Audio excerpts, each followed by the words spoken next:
Drugs కేసులో ఇప్పటిదాకా 14 మంది అరెస్ట్, లీవ్ రద్దు చేసుకున్న అకున్ సబర్వాల్.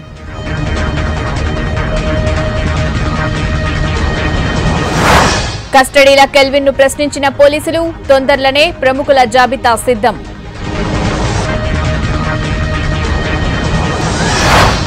కాంగ్రెస్ లేకపోతే తెలంగాణ బంగారమైతది, పాలమూరును పచ్చగా చేస్తామన్న కేటీఆర్. రాష్ట్రమంతా అన్ని స్కూళ్లలో గ్రీన్ డే, మొక్కలు నాటి కాపాడాలన్న మంత్రులు.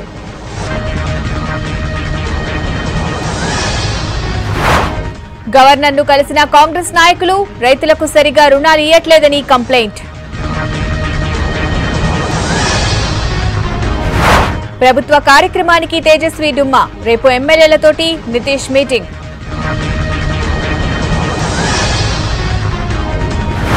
కశ్మీర్ మీద రాజ్నాథ్ తోటి ముఫ్తీ భేటీ, 3 టెర్రరిస్టులను చంపేసిన సైన్యం.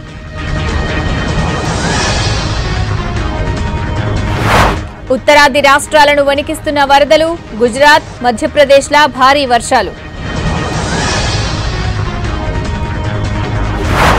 మలయాళ నటుడు దిలీప్ కు బెయిల్ ఇవ్వని కోర్టు, 25 వరకు జ్యుడిషియల్ రిమాండ్.